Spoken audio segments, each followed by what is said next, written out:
قرآن پاک کو اللہ تعالیٰ نے 23 سال میں نازل کیا ہے، اور اس کی حکمت بھی خود قرآن پاک میں اللہ تعالیٰ نے بیان فرمائی ہے، لِتَقْرَأَهُ عَلَى النَّاسِ عَلَى مُكْثٍ، کہ آپ ٹھہر ٹھہر کر لوگوں کو بتائیں، سمجھائیں اور پڑھائیں۔ جیسے جیسے حالات تھے، جیسا جیسا موقع تھا، اس طرح سے قرآن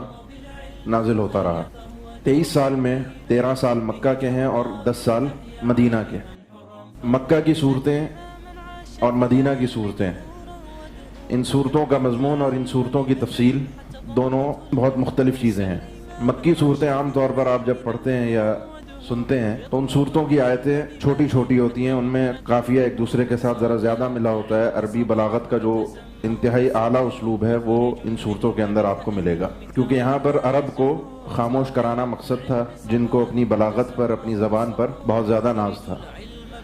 ان صورتوں کا مضمون توحید، رسالت، فکر آخرت یا آخرت پر ایمان اور اس قسم کے مضامین ہیں۔ اس کے اندر اس سے زیادہ کچھ گفتگو نہیں کی گئی۔ یہی آپ مدنی صورتوں کی طرف آئیں گے تو اس میں آپ کو صورتیں بھی بڑی بڑی ہیں، آیتیں بھی بڑی بڑی ہیں، اور آیتوں کا مضمون فرد کے ساتھ، انسان کے ساتھ تعلقات، اور انسان کے معاشرے کے ساتھ تعلقات، ایک معاشرے کے دوسرے معاشرے کے ساتھ تعلقات، جس میں نکاح طلاق ہے، ایک قوم کا، مسلمان قوم کا ایک کافر قوم سے، جس میں جہاد بھی ہے، جس میں جزیہ بھی ہے، جس میں صلح بھی ہے، جس میں وراثت کے احکام بھی اللہ تعالیٰ نے بیان کیے ہیں۔ تو اس طرح دیگر احکام پورے ایک معاشرے کو تشکیل دینے کے لیے اس میں نماز، روزہ، زکوٰۃ، حج، یہ ساری چیزیں مدینہ کے اندر موجود ہیں۔ جیسے جیسے جو آیت نازل ہوتی ہے، آپ صلی اللہ علیہ وسلم اسی طرح صحابہ اکرام کو بلوا کر وہ آیت لکھوا دیا کرتے ہیں۔ جو صورت قرآن پاک کی اس وقت ہمارے سامنے ہے، جس شکل میں قرآن پاک اس وقت ہمارے سامنے مرتب ہے، اس شکل میں قرآن پاک نازل نہیں ہوا۔ نزول کے اعتبار سے پہلی صورت کون سی ہے وہ آپ جانتے ہیں، سورہ علق، اقرأ بسم ربک الذی خلق۔ اس کے بعد سورہ مدثر یا سورہ مزمل۔ اور کوئی بھی صورت ایسا نہیں ہے کہ جب بھی نازل ہوئی ہو تو ضروری ہے کہ وہ پوری کی پوری صورت نازل ہو۔ اس صورت کا کچھ حصہ پہلے نازل ہو، کچھ حصہ بعد میں نازل ہو۔ آیتوں کے بارے میں بھی صحیح قول کے مطابق یہی ہے کہ ضروری نہیں ہے کہ پوری کی پوری آیت ایک ہی وقت میں ایک ہی دفعہ نازل ہو، آدھی آیت پہلے نازل ہو اور آدھی آیت بعد میں، یہ بھی ممکن ہے، جس طرح کچھ آیتوں کے بارے میں اہل علم کا اس بارے میں قول موجود ہے۔ کچھ صورتیں نزول کے اعتبار سے ایک دفعہ سے زیادہ بھی نازل ہوئی ہیں، یعنی ایک دفعہ نازل ہوئی اصل کے اعتبار سے، دوسری دفعہ اس صورت کی کوئی فضیلت یا پڑھنے کے اعتبار سے، تلقین کے اعتبار سے نبی صلی اللہ علیہ وسلم کو حکم دیا گیا ہو، جیسے سورہ فلق اور سورہ ناس اور سورہ فاتحہ کے بارے میں آتا ہے۔ جب بھی کوئی آیت نازل ہوتی ہے، آپ صلی اللہ علیہ وسلم صحابہ کرام کو بلوا کر وہ آیت لکھواتے اور فرماتے کہ ضعوا آیت کذا فی سورۃ کذا، اس آیت کو فلاں صورت میں فلاں جگہ پر رکھ دو، اس آیت کے بعد اور اس آیت سے پہلے۔ اس دور میں قرآن پاک مختلف چیزوں پر لکھا گیا، درخت کی چھال پر، ہڈیوں پر، پتھر پر، جو بھی چیز اس دور میں لکھنے کے اعتبار سے محفوظ تھی اس پہ قرآن پاک کو لکھا جاتا رہا اور جمع کیا جاتا رہا۔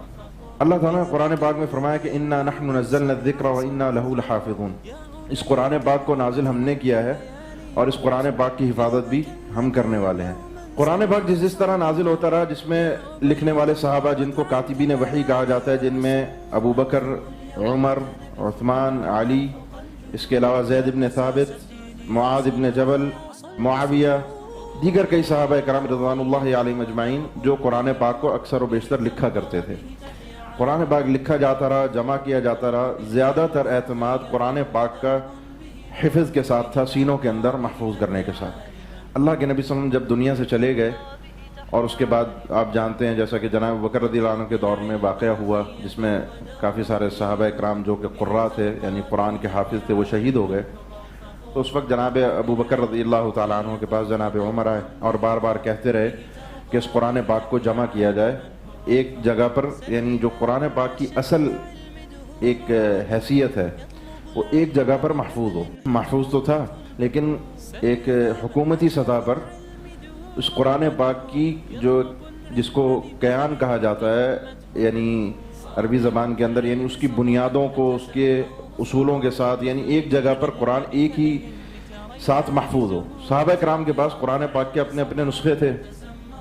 جیسے سیدہ عائشہ کا نسخہ ہے، سیدہ عبداللہ بن مسعود کا نسخہ ہے، اور دیگر کئی نسخوں کا ذکر ملتا ہے جنہوں نے اپنے اپنے طور پر قرآن پاک کو لکھا تھا یا لکھوایا تھا۔ لیکن اس نسخے کی حیثیت یہ تھی کہ ان کا اپنا ذاتی نسخہ تھا، اور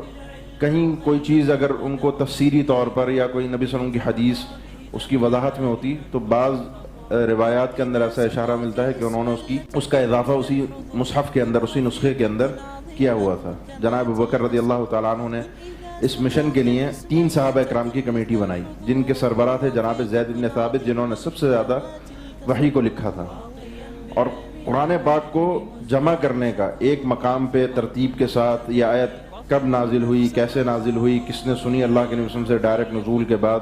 اللہ کے نبی صلی اللہ علیہ وسلم نے کس کو لکھوائی، اس کے لیے انہوں نے شرط یہ لگائی تھی کہ 2 صحابہ اکرام اس کے لیے ضروری ہیں، اور پورا کا پورا قرآن پاک ان کو ہر آیت 2 صحابی کے پاس کم سے کم ضرور ملی۔ 2 صحابہ اکرام کی قید تھی کہ انہوں نے خود نبی صلی اللہ علیہ وسلم سے اس آیت کو سنا ہو، اس موقع پر اللہ کے نبی صلی اللہ علیہ وسلم نے اس آیت کو پڑھا ہو، یا انہیں لکھوایا ہو، یا ان کے پاس اللہ کے نبی صلی اللہ علیہ وسلم کے لکھوائی ہوئی چیز محفوظ ہو۔ سورہ احزاب کی آیت ہے من المؤمنین رجال صدقوا ما عاهدوا الله علیہ فمنهم من قضى نحبه ومنهم من ينتظر وما بدلوا تبدیلا۔ یہ آیت ہے غزوہ احد کے متعلق۔ جناب انس بن نضر جو جناب انس بن مالک رضی اللہ تعالیٰ عنہ کے چچا ہیں، اور اس کے علاوہ دیگر کئی صحابہ، خاص طور پر جناب انس بن نضر کا جب یہ بدر میں شریک نہیں ہوئے تھے، کیونکہ بدر میں دراصل شرکت جو تھی وہ جنگ کے لیے نہیں تھی، وہ دراصل ایک چھوٹا سا قافلہ تھا جو یعنی ایک تجارتی قافلے کو لوٹنے کے لیے گیا تھا، اور اس کے بعد اللہ تعالیٰ کی طرف سے فیصلہ تھا کہ یہاں پر اس قافلے کے بجائے ایک جنگ ہونی چاہیے۔ ان لوگوں کو جو اس جنگ میں شریک ہوئے بڑی فضیلت حاصل ہوئی۔ اس فضیلت کو دیکھ کر اور اس سارے معاملے کو دیکھ کر جناب انس نے ایک بات کہی کہ اگر اللہ تعالیٰ نے اب کوئی ایسا موقع آیا تو لَيَرَنَّ اللَّهُ مَاذَا أَفْعَلُ، اللہ تعالیٰ دیکھے گا کہ اب میں خود کیا کرتا ہوں۔ یعنی ایک بڑا جملہ تھا جو انہوں نے ادا کیا۔ اس کے بعد جنگ احد میں شریک ہوئے۔ آپ جانتے ہیں جناب انس بن نضر یہ ایک واحد صحابی ہیں جو جناب سعد بن معاذ سے ان کی ملاقات ہوئی جب مشرکین نے حملہ دھاوا بول دیا تھا دوبارہ پلٹ کر، تو یہ سعد بن معاذ پلٹ کر آ رہے تھے اور یہ اس جھنڈ میں واپس گھسنے کے لیے جا رہے تھے، تو انہوں نے جناب سعد کو روک کر کہا بھی کہ آپ کہاں جا رہے ہیں؟ تو انہوں نے کہا ابھی پوزیشن ایسی نہیں ہے کہ ہم اس جگہ پر کھڑے رہیں، ہمیں تھوڑا سا پیچھے ہٹنا ضروری ہے۔ تو انہوں نے کہا مجھے آگے سے جنت کی خوشبو آ رہی ہے، میں پیچھے نہیں ہٹ سکتا، اور یہ چلے گئے۔ اور جنگ ختم ہونے کے بعد ان کو ان کی بہن نے پہچانا، ان کی انگلی کے پورے کے اوپر ایک نشان تھا کالا سا، جس کے ذریعے سے ان کو پہچانا گیا۔ جسم کے اوپر 80 سے زیادہ تیر، نیزے اور خنجر کے نشان ان کے اوپر موجود تھے۔ چہرہ شناخت کے قابل نہیں تھا، اور ان کے لیے اللہ تعالیٰ نے ان کے اعزاز کے لیے آیت نازل فرمائی تھی من المؤمنین رجال صدقوا ما عاهدوا الله علیہ، کہ مومنوں میں کچھ مرد ہیں ایسے جنہوں نے جو اللہ سے وعدے کیے تھے، جو عہد و پیمان کیا تھا، وہ اپنا سچا کر دکھایا اللہ کو۔ فمنهم من قضى نحبه ومنهم من ينتظر، ان میں سے بعض ایسے ہیں جو اپنی جانوں کا نذرانہ پیش کر چکے، اور کچھ ایسے ہیں جو ابھی تک انتظار میں ہیں، لیکن وعدے انہوں نے اپنے سچے کر دکھائے۔ وما بدلوا تبدیلا، اپنے وعدوں سے مکرے نہیں، اپنے وعدوں سے پھرے نہیں۔ یہ آیت نازل ہوئی تھی، اور یہ آیت صرف اور صرف ایک صحابی کے پاس اس طرح سے موجود تھی کہ نزول کے اعتبار سے، کب نازل ہوئی، کس طرح سے، لکھوانے کے اعتبار سے، یہ صرف ایک صحابی کے پاس تھی۔ جانتے تو سب تھے یہ آیت ہے، لیکن کہاں کس طرح سے پڑھنا ہے اس کو، یا کس نے ڈائریکٹ نبی صلی اللہ علیہ وسلم سے سنا ہو، اور وہ تھے جناب خزیمہ بن ثابت الانصاری رضی اللہ تعالیٰ عنہ۔ یہ وہ واحد صحابی ہیں جن کے بارے میں اپنا ایک الگ قصہ مشہور ہے، جن کے بارے میں نبی صلی اللہ علیہ وسلم نے کیا فرمایا تھا؟ شہادت خزیمہ شہادت رجلین۔ یہ خزیمہ جو ہے، جس معاملے میں شرعی معاملات کے اندر اللہ تعالیٰ نے 2 گواہوں کی گواہی مقرر کی ہے، مرد 2 گواہ آ کر گواہی دیں، وہاں پر اگر اکیلا خزیمہ ہو اور وہ گواہی دینے کے لیے آ جائے تو اکیلے خزیمہ کی گواہی بھی قابل قبول ہوگی 2 کے مقابلے میں۔ اور اس کی بیان کرنے کی بھی ایک وجہ ہے، اس کے پیچھے بھی ایک قصہ ہے کہ نبی صلی اللہ علیہ وسلم نے، صحیح بخاری وغیرہ کے اندر موجود ہے، ایک گھوڑا خریدا ایک دیہاتی سے، گھوڑا بڑا اچھا تھا۔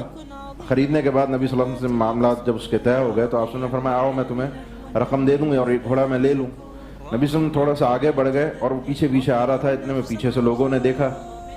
جب وہ لوگوں نے دیکھا تو اس کو جا کے بات چیت کی اور پوچھنے لگے کتنے کا ہے کیا ہے، اور اتنے میں کسی نے اس کے ریٹ اس سے زیادہ بتا دیے جو نبی صلی اللہ علیہ وسلم کے ساتھ اس دیہاتی کے طے ہوئے تھے۔ تو اس دیہاتی نے نبی صلی اللہ علیہ وسلم کو آواز دی اور کہا کہ یہ گھوڑا لینا ہے یا نہیں لینا؟ آپ صلی اللہ علیہ وسلم فرمایا میں نے تو لے لیا، تم سے سودا طے ہو گیا اور تمہیں گھر جا کر پیسے دینے ہیں۔ فرمایا کیسے سودا طے ہو گیا؟ یہ گھوڑا اتنے کا ہے، اگر چاہیے تو اتنے کا میں اب دوں گا۔ آپ صلی اللہ علیہ وسلم فرمایا نہیں، گھوڑا تو میں لے چکا ہوں۔ اس شخص نے کہا اگر آپ لے چکے ہیں تو کوئی گواہ پیش کریں، آپ کے پاس کوئی گواہ ہو۔ تو اللہ کے نبی صلی اللہ علیہ وسلم پریشان ہوئے۔ گواہی کے طور پر جناب خزیمہ نے فرمایا کہ اللہ کے نبی میں گواہی دیتا ہوں کہ آپ نے اس شخص سے یہ گھوڑا اس طرح سے خریدا ہے۔